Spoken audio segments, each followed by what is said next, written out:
Halo, assalamualaikum. Balik lagi bareng aku Ria. Gimana nih kabar teman-teman semuanya? Sehat-sehat selalu ya. Nah, baik, di episode malam ini aku mau coba sharing 3 hal penyelamat keuangan kita saat kebutuhan serba naik.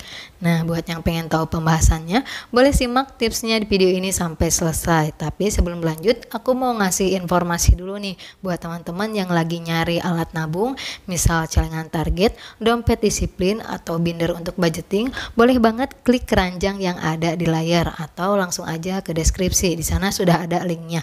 Mudah-mudahan bisa bermanfaat. Nah, baik, jadi teman-teman, di saat sekarang ini nih kebutuhan serba mahal ya, serba naik. Ada 3 hal yang bisa menyelamatkan kondisi keuangan kita. Jadi maksudnya keuangan kita akan tetap stabil dengan 3 hal ini. Nah, apa aja sih diantaranya?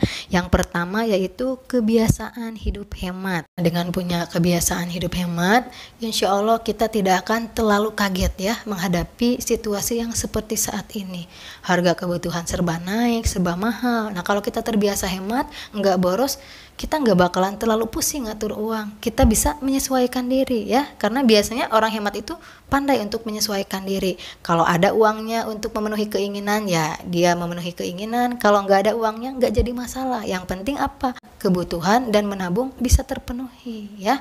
Kalau misalkan nggak ada untuk hiburan, nggak jadi masalah. Nggak bakalan ngerasa galau, nggak bakalan ngerasa aduh butuh anggaran nih untuk hiburan, untuk refreshing, nggak bakalan seperti itu, karena dia sudah terbiasa hidup hemat dan sederhana, tidak selalu mengikuti keinginannya. Makanya ayo mulai dari sekarang kita biasakan hidup hemat di berbagai kondisi. Jangan cuma hidup hemat atau menabung pas kondisi keuangan sedang nggak baik-baik aja, tapi di situasi apapun penghasilan kita meningkat, penghasilan kita lumayan, atau penghasilan kita menurun, kita harus tetap konsisten hidup hemat dan sederhana ya, dan menabung juga, karena gak ada ruginya. Justru itu akan melatih diri kita untuk tidak berlebihan. Kita tahu mana yang harus kita prioritaskan, mana yang tidak seharusnya kita prioritaskan, seperti itu ya.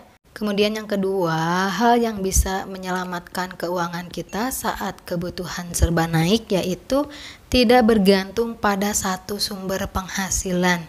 Nah, ini sering banget aku bahas ya, karena apa? Banyak banget kasus yang dimana ya dia cerita ya, aku tuh gimana ya, aku gak pernah bisa nabung, udah nabung keambil lagi, padahal aku udah gak pernah beli yang aneh-aneh, gak pernah beli yang macem-macem, cuma memenuhi kebutuhan aja, tapi tetep aku gak pernah bisa nabung. Nah, itu kendalanya bukan dari teman-teman yang salah dalam mengatur uang ya, karena udah bener kan uang dipakai untuk kebutuhan, tapi masih tetep aja gak bisa nabung. Nah, kalau seperti itu kendalanya dari penghasilan teman-teman, berarti penghasilannya tidak bisa mencukupi kebutuhan.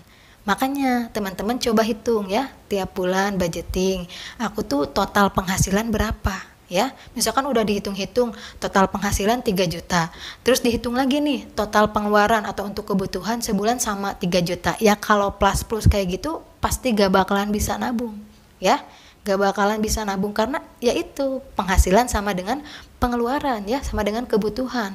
Atau mungkin nih lebih parahnya lagi, dihitung-hitung penghasilan cuma 2 juta sementara kebutuhan 1 bulan 3 juta, ya pasti gak bakalan bisa nabung.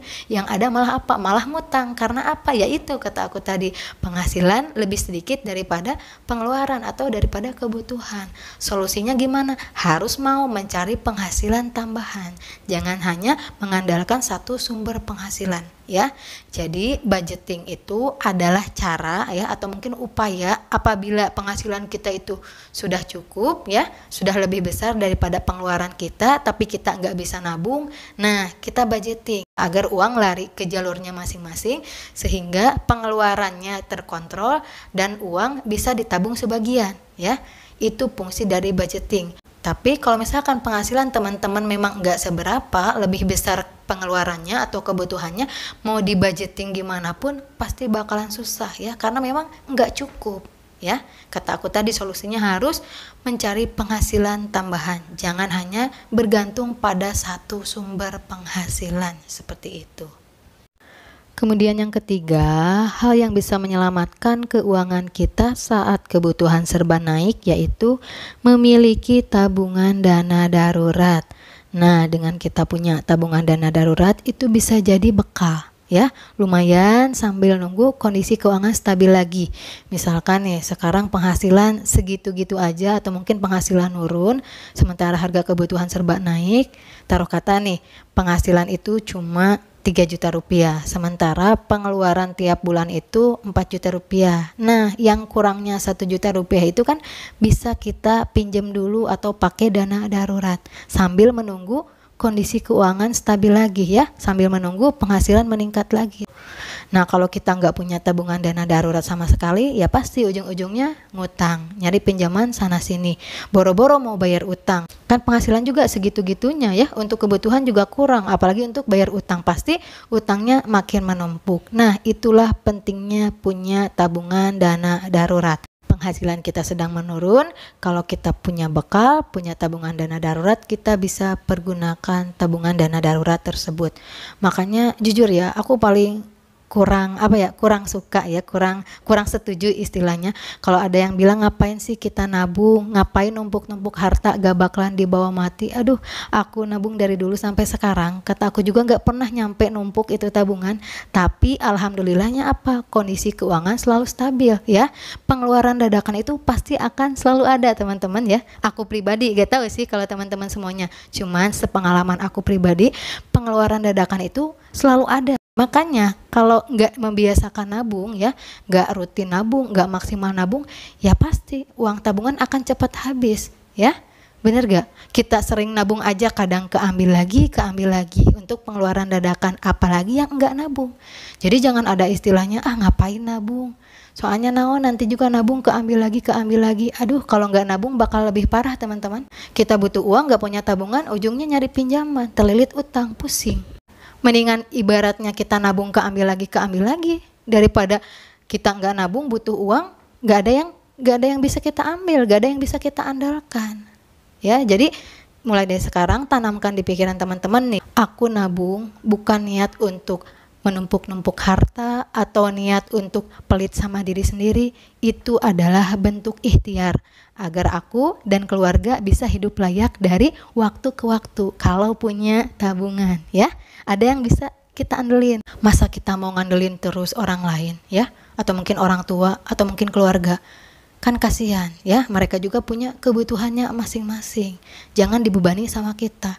Kalau kita punya tabungan, kita nggak usah bergantung pada siapapun. Bahkan kalau misalkan tabungan kita cukup banyak, kita bisa ngebantu orang lain, ngebantu saudara kita, ngebantu orang tua kita, bukannya malah jadi beban seperti itu ya. Jadi ayo mulai dari sekarang biasakan menabung, terutama menabung dana darurat. Ingat, bukan tujuannya untuk menumpuk-numpuk harta, tapi agar kita bisa hidup layak dari waktu ke waktu, seperti itu ya. Nah, baik, kesimpulan pembahasan di episode malam ini mengenai 3 hal yang menjadi penyelamat keuangan kita saat kebutuhan serba naik.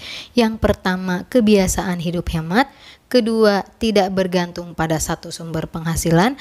Dan yang ketiga, memiliki tabungan dana darurat. Oke, mungkin cukup sekian pembahasan di episode malam ini. Sekali lagi aku nggak ada niatan untuk menggurui, aku cuma pengen sharing aja. Berharap video ini bisa bermanfaat buat teman-teman semuanya. Keterima alhamdulillah, enggak juga enggak apa-apa. Tiap orang punya pendapatnya masing-masing, punya sudut pandangnya masing-masing. Kita saling menghargai aja ya. Mohon maaf apabila banyak salah kata. Kalau suka dengan video ini, boleh like, komen, dan subscribe. Wassalamualaikum warahmatullahi wabarakatuh. Sampai jumpa di video berikutnya.